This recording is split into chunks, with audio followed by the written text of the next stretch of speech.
Hello friends, नमस्कार। मैं ज्ञान तिवारी, जीएससी यूट्यूब चैनल पे आप लोगों का स्वागत है। आज हम लोग इंडियन हिस्ट्री का एक बहुत महत्वपूर्ण सेशन डिस्कस करने वाले हैं। एक महत्वपूर्ण टॉपिक है, वो है अहमदाबाद सत्याग्रह। इससे पहले वाले लेक्चर में हम लोगों ने बात करी थी कि 1915 से लेकर 1947 तक का जो इंडियन हिस्ट्री है, ये जो भारतीय राष्ट्रीय आंदोलन है, इंडियन नेशनल फ्रीडम स्ट्रगल कहते हैं इसको, भारतीय राष्ट्रीय स्वतंत्रता आंदोलन। तो 1915 से 1947 के मध्य का जो भारतीय राष्ट्रीय स्वतंत्रता आंदोलन है, उसके लिए एक शब्द हम प्रयोग करते हैं, गांधी युग, गांधीवादी युग, या आप इसको गांधी युग के नाम से जानते हैं, गांधीयन एरा के नाम से जानते हैं। पीछे भी हम लोगों ने बात करी थी कि इस दौरान जो भी इंडियन नेशनल फ्रीडम स्ट्रगल चलाया गया, उसमें गांधीवादी मूल्यों का, गांधीवादी विचारों का ज़्यादा प्रभाव रहा भारत के राष्ट्रवादी आंदोलन को खड़ा करने में, जिस कारण से, और सारे आंदोलनों, लगभग सारे आंदोलनों के नेतृत्वकर्ता गांधी जी रहे, जिसके कारण से इस पूरे फेज को हम Gandhian era of Indian national freedom struggle कहते हैं।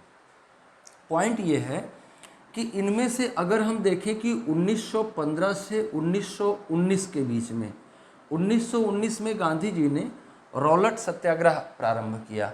रॉलेट सत्याग्रह इनका पहला ऑल इंडिया मूवमेंट था। रॉलेट एक्ट पास किया गया था और उसके खिलाफ रॉलेट सत्याग्रह चलाया गया था, और रॉलेट सत्याग्रह के क्रम में ही जलियांवाला बाग हत्याकांड हो गया था, जिसके बाद से रॉलेट सत्याग्रह को वापस ले लिया गया था।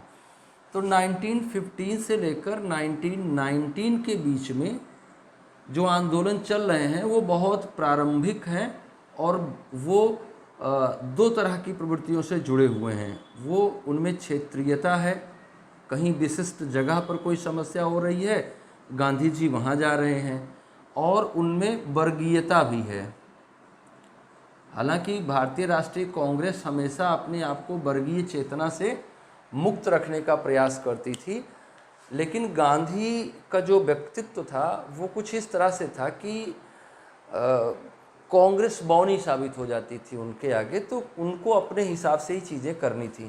क्षेत्रीयता, वर्गीयता, ये दो भाव थे इस बीच में जो राष्ट्रीय आंदोलन चलाए गए, और इन्हीं दोनों भावों को लेते हुए क्षेत्रीयता को परिवर्तित कर दिया किसमें, राष्ट्रीयता में, कि आगे धीरे धीरे करके क्षेत्रीयता से होकर गांधी जी की जो इमेज बनी वो राष्ट्रीयता वाली बनी, और वर्गीयता, क्षेत्रीयता राष्ट्रीयता में चेंज हुई, और वर्गीयता जो है वो सार्वभौमिकता में चेंज हुई।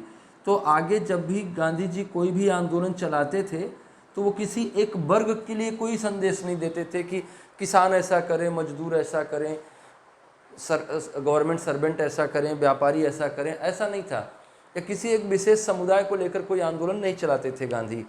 इसी बीच में उनकी जो वर्गीयता थी वो सार्वभौमिकता में परिवर्तित हुई, उनकी जो क्षेत्रीयता थी वो राष्ट्रीयता में परिवर्तित हुई। और गांधी जी ने आगे जो भी आंदोलन चलाया, आप 1920 के बाद से देखिएगा, 1919 से ही देखिएगा, रॉलेट एक्ट से ही देखिएगा, कि जो भी आंदोलन चलाए गए वो बहुत नेशनल नेचर के रहे और बहुत यूनिवर्सल नेचर के रहे। भारत में रह रहे सभी वर्गों को संबोधित किया जाता था, भारत में रह रहे सभी वर्गों से अपील की जाती थी कि अगर आपको सत्याग्रह करना है, अगर आपको अवज्ञा करनी है, अगर आपको अनशन करना है, तो सभी को करना है। तो पॉइंट ये है कि इस बीच में जो आंदोलन चलाए जा रहे थे क्षेत्रीयता वर्गीयता से जुड़े हुए, उनमें हमने देखा कि एक आंदोलन चलाया गया जिसके बारे में पीछे के वीडियो में पढ़ाया जा चुका है। अगर आपने उस वीडियो को नहीं देखा है अभी तक तो कृपया उसको देख लें। चंपारण 1917 में चलाया गया, और चंपारण का उद्देश्य क्या था, ये कृषक आंदोलन था। नील की खेती करने वाले किसानों के शोषण के विरुद्ध चलाया गया आंदोलन था। हालांकि हम इसको कृषक आंदोलन और भारतीय राष्ट्रीय आंदोलन दोनों के संदर्भ में देखते हैं। जब हम भारतीय राष्ट्रीय आंदोलन का विकास पढ़ते हैं तो भी चंपारण आंदोलन आता है, क्योंकि वो क्या कर रहा है, वो गांधी को एक नेशनल इमेज दे रहा है और गांधी के तौर तरीकों के प्रति एक स्वीकृति का भाव दे रहा है। अभी चंपारण 1917 में हुआ ही था, उस बीच में 1918 में एक और समस्या आ गई, और वो समस्या कहाँ आई, वो समस्या आई अहमदाबाद में। अहमदाबाद जो है वो बॉम्बे प्रेसिडेंसी में आता था। बॉम्बे प्रेसिडेंसी का बम्बई के बाद दूसरा सबसे बड़ा नगर था अहमदाबाद, और इसे कॉटन इंडस्ट्री की शुरुआत यहाँ पर हुई। कॉटन इंडस्ट्री, सूत उद्योग, कई कारण रहे उसके, कच्चे माल की उपलब्धता, आसानी से व्यापार विनिमय का स्थान होना, भौगोलिक स्थिति, कई सारे कारकों के चलते वो कॉटन इंडस्ट्री के रूप में डेवलप हुआ और इसे मैनचेस्टर ऑफ इंडिया कहा जाने लगा, भारत का मैनचेस्टर कहा जाने लगा। यहाँ पे बहुत सारी सूती कपड़े की मिलें लगाई गईं और बहुत सारा यहाँ से निर्यात होने लगा। हम लोगों ने बात करी थी पीछे की भी क्लास में कि 1915 से 1919 के बीच की जो भी राजनीति भारत में रही, ये कहीं ना कहीं प्रथम विश्व युद्ध के साथ एसोसिएटेड रही। तो 1914 से फर्स्ट वर्ल्ड वॉर शुरू हुआ और फर्स्ट वर्ल्ड वॉर चला 1914 से लेकर 1918 तक, और इस फर्स्ट वर्ल्ड वॉर के दौरान यूरोपियन नेशंस जो रहे, वहाँ पे पीछे भी हम लोगों ने बात करी कि प्राइमरी आर्टिकल्स की डिमांड तेज़ी से बढ़ी। प्राइमरी आर्टिकल्स में आपने देखा कि चंपारण के किसानों ने गेहूँ चावल उगाने का प्रयास किया, उसी तरह से यहाँ बम्बई से भी बहुत सारा कपड़े का यहाँ से अहमदाबाद से बहुत सारे कपड़े का निर्यात चल रहा है। अब बात ध्यान से समझिए आप, इधर कपड़े का पर्याप्त मात्रा में निर्यात चल रहा है और इधर क्या हुआ, अगस्त 1917 में यहाँ पर महामारी फैल गई। अगस्त 1917 में प्लेग फैल गया। अब ये महामारी बिल्कुल वैसी ही है जैसे आज आप देख रहे हैं कि कोरोना फैला हुआ है तो लॉकडाउन होगा। हालांकि उस समय सरकार इतनी सेंसिटिव नहीं थी, लॉकडाउन और उन सब बातों पर उसका ध्यान नहीं जाता था। अगस्त 1917 में अहमदाबाद भी प्लेग की चपेट में आया। ये वो पीरियड है जब कपड़े की डिमांड है, कपड़ा निर्यात कर रहे हैं आप, ये वो पीरियड है जब आपको अपने उद्योगों को और तेज करना है। लेकिन समस्या ये हो गई कि प्लेग फैल गया। अब प्लेग कैसा बीमारी है, प्लेग कम्युनिकेबल डिजीज़ है, एक आदमी से दूसरे आदमी में फैलता रहेगा। इसके लिए लोगों ने क्या किया, मजदूरों का पलायन शुरू हो गया। जैसे आजकल आपने देखा ना कि एक बहुत बड़ी समस्या खड़ी हो गई इंडियन इकोनॉमी के समक्ष, वो क्या है, वो है मजदूरों का अपनी जगह से पलायन कर जाना। जहाँ वो काम करने आए थे वहाँ से चले गए। अब वहाँ से चले जाने से बेरोजगारी की समस्या हो गई और अर्थव्यवस्था में डिप की समस्या आई, क्योंकि जब वो चले गए तो उत्पादन प्रभावित हो जाएगा उससे। तो ये सारी बातें हुई। इसी तरह से वहाँ भी सिचुएशन हुआ, जो इमिग्रेंट लेबर है वो अपने अपने घरों को लौटने लगा प्लेग के डर से। एक तरफ वो लौटने लगा और यहाँ आपको उत्पादन के स्तर को ऊंचा बनाए रखने का चैलेंज है, क्योंकि आपका कपड़ा तेज़ी से निर्यात हो रहा है। ये प्लेग बहुत ख़तरनाक था। 10% पॉपुलेशन को कम कर दिया था इसने, 10% ऑफ टोटल पॉपुलेशन को घटा दिया था। मतलब कि 100 में से 10 लोग मर गए, ऐसा था। ये बहुत ख़तरनाक था और वैसी स्थिति में सब लोग वापस चले गए। अब जब वापस जा रहे हैं तो मिल के मालिक क्या करेंगे। अब बीच में एक और कैरेक्टर आया, वो कैरेक्टर कौन है, मिल मालिक है। ये सारी कहानी कहाँ चल रही है, कथा चल रही है अहमदाबाद में। मिल मालिक आए सामने। मिल मालिकों ने क्या किया कि मजदूरों को रोकने के लिए कुछ अतिरिक्त पैसे दिए, जिसे उन्होंने प्लेग बोनस का नाम दिया कि भाई अगर आप रुके रहेंगे और हमारे साथ जुड़े रहेंगे तो हम आपको कुछ अतिरिक्त पैसा देंगे, जिसे इन्होंने प्लेग बोनस का नाम दिया। प्लेग बोनस जो है वो 80% तक दिया गया, क्योंकि इसके लिए कोई विशेष रूल नहीं था। अलग अलग कंपनियां मजदूरों को रिझाने के लिए, अलग अलग मिल मालिक मजदूरों को रिझाने के लिए अलग अलग अनाउंस कर रहे थे बोनस। तो कुछ ऐसे भी रहे जिन्होंने 80% तक बोनस दिया, मतलब बहुत ज़्यादा बोनस दिया, और उसकी लालच में बहुत सारा मजदूर अहमदाबाद में रुक गया। यहाँ तक कथा समझ में आई। अब कथा का दूसरा पहलू आता है जहाँ से समस्या शुरू होती है। कथा का दूसरा भाग ये है कि जनवरी जनवरी 1918 तक जाते जाते प्लेग समाप्त। अब प्लेग समाप्त हो गया तो क्या होगा? प्लेग समाप्त हो गया तो दो बातें होंगी। पहली चीज़, श्रम आधिक्य बन जाएगा, लेबर एक्सेस होगा। जो गांवों में गए हुए लोग हैं, अपने घरों को गए हुए लोग हैं, वो सारे के सारे वापस आ जाएंगे, तो लेबर एक्सेस क्रिएट होगा, श्रम आधिक्य की स्थिति बनेगी। और दूसरी स्थिति क्या हुई? विश्व युद्ध समाप्त। विश्व युद्ध के समाप्त या समाप्ति की ओर जाने से क्या होगा? जो मांग थी कपड़े की, जो यूरोपियन नेशंस में मांग थी, वो क्या होगा? कम हो जाएगी। तो लेबर एक्सेस हो गया, मांग कम हो गई। अब क्या होगा कि ये जो प्लेग बोनस दिया जा रहा है, इसको धीरे धीरे करके मिल मालिकों ने समाप्त कर दिया। और कथा के दूसरे अध्याय में एक बात आप इसके साथ और भी जोड़िए कि विश्व युद्ध का भारत की अर्थव्यवस्था पे क्या परिणाम आएगा। तो आप कहेंगे भाई महंगाई में वृद्धि हो गई। जब चीज़ें बाहर निर्यात होने लगेंगी तो आपका जो डोमेस्टिक मार्केट है वहाँ भी चीज़ें महंगी हो जाएंगी।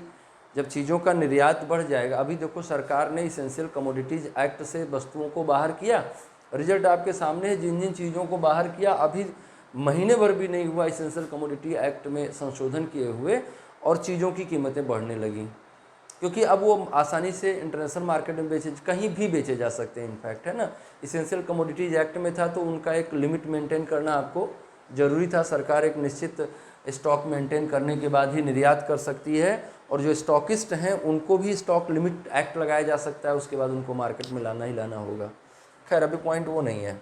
पॉइंट ये है कि जब इंटरनेशनल मार्केट में चीज़ें महंगी बिक रही हैं, चीज़ें निर्यात हो रही हैं, तो यहाँ पर भी महंगाई आएगी।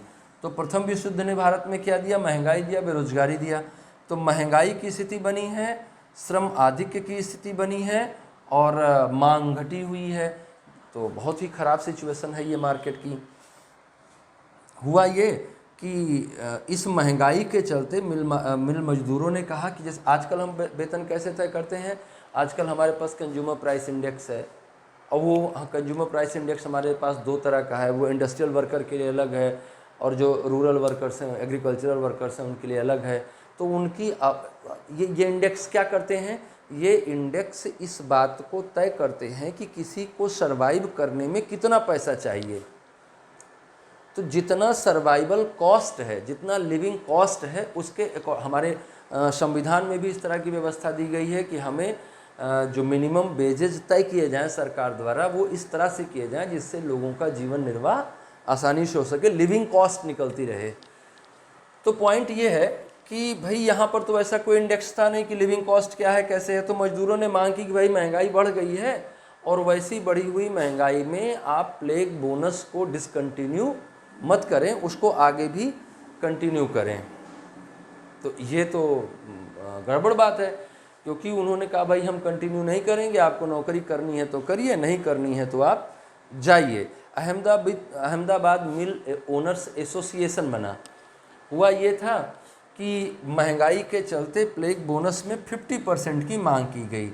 अब आप प्लेग बोनस कहो या कह लो कि इसको जो हमारी वेजेज हैं उनमें जोड़ दिया जाए, हमारी मजदूरी में जोड़ दिया जाए, 50% हमारी मजदूरी को बढ़ा दिया जाए। ऐसी मांग क्यों कर रहा है? क्योंकि महंगाई बढ़ी है और उसका सर्वाइवल कठिन हो रहा है।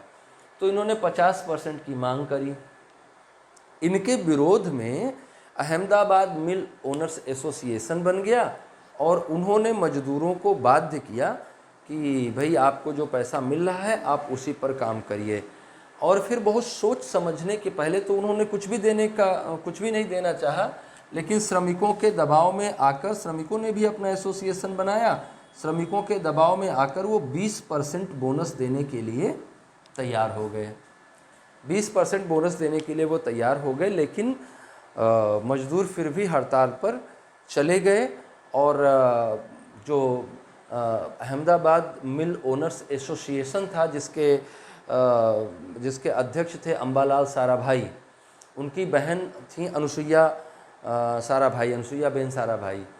तो वो सोशल एक्टिविस्ट थी, तो उनसे मजदूर जाके मिले कि भाई आप हमारी कुछ समस्या का समाधान करिए। उन्होंने सलाह दी कि आप हड़ताल पे जाइए, और वो हड़ताल पे मजदूर चले गए। तो मजदूर हड़ताल पे चले गए तो मिल मालिकों ने उन मजदूरों को निकाल दिया जो हड़ताल पे गए, और उनके बदले बम्बई और अन्य क्षेत्रों से मजदूरों को भर्ती करना स्टार्ट कर दिया। तो ये बात मजदूरों के लिए और ज़्यादा घातक हो गई। अब इस बीच में गांधी जी को कांटेक्ट किया गया कि भाई गांधी जी आएंगे तभी कुछ बात बन पाएगी। गांधी जी आए फरवरी 1918 में, इस पूरे सीन में गांधी जी शामिल हुए। फरवरी 1918 में गांधी जी आए तो उन्होंने सोचा कि अब क्या किया जा सकता है। भाई देखिए, सत्याग्रह है ये। गांधी ने, हम बार बार आपको समझाते हैं कि गांधी कोई अनरेस्ट क्रिएट नहीं करता था। गांधी क्या करते थे? गांधी सत्य के प्रति आग्रह उत्पन्न करते थे और कहते थे कि जिस जिस को भी लग रहा है कि ये लड़ाई सत्य की है वो आगे आए। और चूंकि सत्य की लड़ाई में अगर आप शारीरिक रूप से नहीं भी जाते हैं तो आप मानसिक रूप से सत्याग्रही के पक्ष में रहते हैं। इसलिए सत्याग्रह सबसे बेस्ट मीडियम है अपनी बात को मनवाने का। तो गांधी जी सत्याग्रही थे, सत्याग्रह उनका आंदोलन था।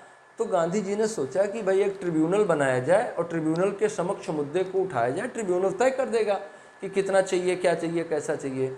तो ट्रिब्यूनल बनाया गया, है ना। मजदूरों के भी प्रतिनिधि शामिल किए गए, मिल मालिकों के भी प्रतिनिधि शामिल किए गए, गांधी जी भी उस ट्रिब्यूनल में शामिल हुए।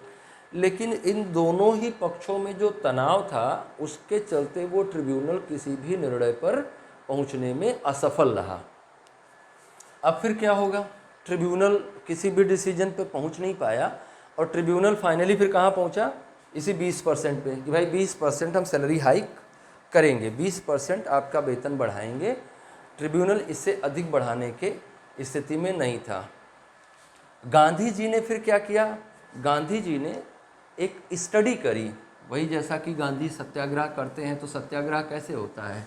सत्याग्रह सत्य जाने बिना तो हो नहीं सकता, क्योंकि वो सत्य के प्रति आग्रह है। तो सत्याग्रह किया। कैसे किया? कई मुद्दों पर विचार किया। पहला मुद्दा, जो टेक्सटाइल इंडस्ट्री है उसमें प्रॉफिट कैसे चल रहा है, आज के टाइम पे उनको लाभ हो रहा है कि नहीं हो रहा है। तो मिल मालिकों की आर्थिक स्थिति का अध्ययन किया कि भाई वो देने की सिचुएशन में है कि नहीं, तो मिल मालिकों की स्थिति। दूसरा, जो उनको वेतन मिल रहा है क्या जीवन के सर्वाइवल के लिए सफिशिएंट है, मतलब कि उन्होंने निर्वहनीयता का अध्ययन किया, मजदूरों की निर्वहनीयता का अध्ययन किया कि भाई क्या ये निर्वहन किया जा सकता है, इस मजदूरी में मजदूरों द्वारा निर्वहन किया जा सकता है क्या। फिर उन्होंने कंपैरेटिव स्टडी भी करी कि और जो क्षेत्रों में, बॉम्बे और जो दूसरे क्षेत्रों में और दूसरे शहरों में जो काम कर रहे हैं वो, और दूसरे सेक्टर्स में जो काम कर रहे हैं वो, और जो अहमदाबाद के कपड़ा मिलों में काम कर रहे हैं उनकी मजदूरी का क्या कंपैरेटिबिलिटी है, उनकी क्या तुलनीयता है। तो तुलनात्मक अध्ययन भी किया मजदूरी का।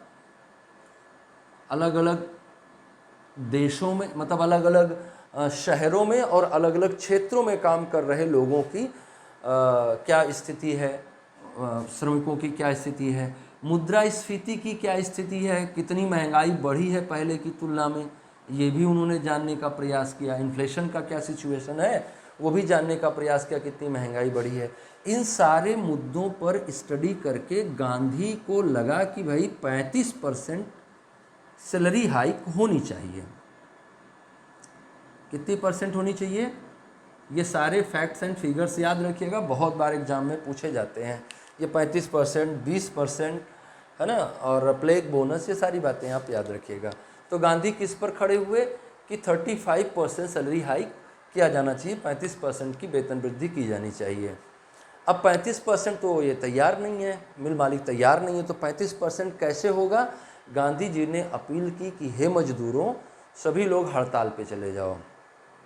सारे मजदूर हड़ताल पे चले गए, लेकिन धीरे धीरे करके मजदूरों की स्थिति खराब है, उनका सर्वाइवल नहीं हो पा रहा है, उनके बीवी बच्चे, उनका परिवार, बहुत सारी समस्याएं थीं जिनके चलते बहुत जल्दी ही उनका मनोबल टूट गया और धीरे धीरे करके मजदूर जो हड़ताल कर रहे थे वो पिछले दरवाजे से काम करने जाने लगे। हड़ताल में ना जाके बल्कि वो मिल मालिकों के यहाँ काम करने जाए। तो गांधी को लगा ऐसे तो बहुत कमज़ोर हो जाएगा आंदोलन, जो लोग चले गए काम करने के लिए, फिर दूसरा चला जाएगा, फिर तीसरा चला जाएगा, फिर गांधी जी अकेले ही बचेंगे, तो कोई फ़ायदा नहीं होगा। और ये आंदोलन ऐसे तो चलने से रहा, और ये जो इनजस्टिस हो जाएगा, फिर वो 20% को स्वीकार कर लेंगे। बहुत सारे मजदूर उसी 20% सैलरी हाइक को स्वीकार करके गांधी के पीछे से निकल गए, और वो चले गए मिल कारखानों में काम करने के लिए।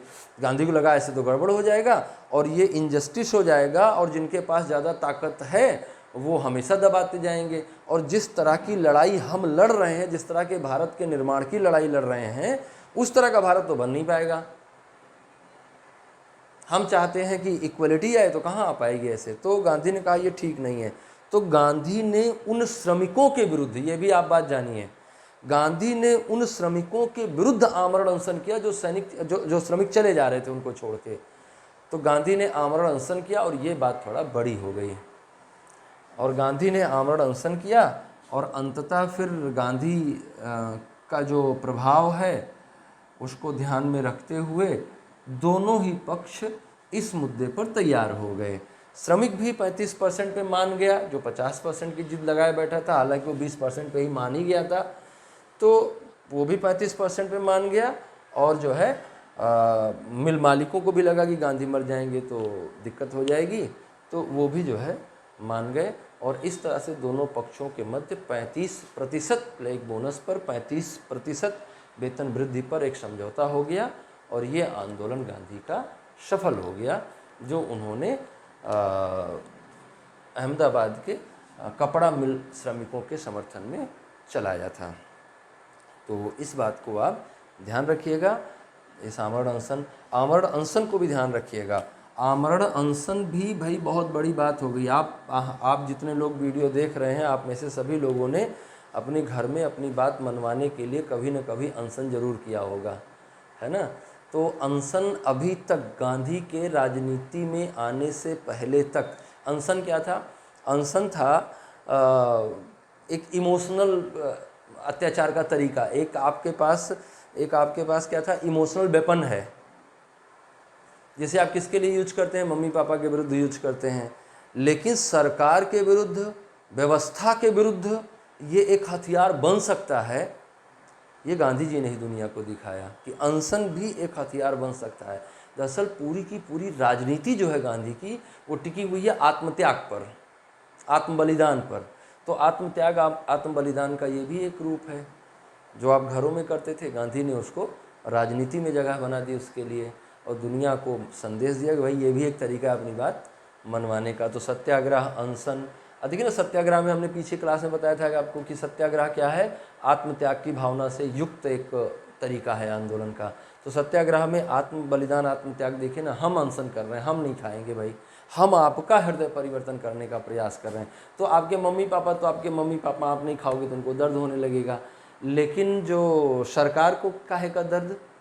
सरकार को नैतिकता का दर्द, सरकार को या जो भी जिनके विरुद्ध भी हम अनशन कर रहे हैं उनको नैतिकता का डर है, उनको जो है ईश्वर का डर है।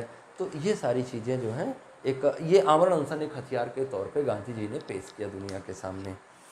तो 3-4 पॉइंट आपको ध्यान रखना है। मिल श्रमिकों के समर्थन में चलाया गया था, सत्याग्रह था, कॉटन इंडस्ट्री के समर्थन में चलाया गया था, प्लेग के कारण आंदोलन हुआ था, प्लेग बोनस मुद्दा था। प्लेग बोनस 20% मिल मालिक देना चाह रहे थे। इनकी मांग 50% की थी श्रमिकों की, समझौता 35% पर हुआ। और गांधी जी ने आमरण अनशन का प्रयोग किया, जो कि संभवतः वैश्विक राजनीति में पहला प्रयोग था आमरण अनशन का। हालांकि भारत की राजनीति में तो पक्का था। तो कई बार पूछा जाता है कि पहला आमरण अनशन गांधी ने कब किया, तो इस बात को भी आप ख्याल में रखिएगा। तो that is all about Ahmedabad Satyagraha. आपने पढ़ा, समझा। इस वीडियो को आप लाइक करें, सब्सक्राइब करें, शेयर करें, बहुत सारे लोगों तक पहुंचाने में हमारी मदद करें। नमस्कार।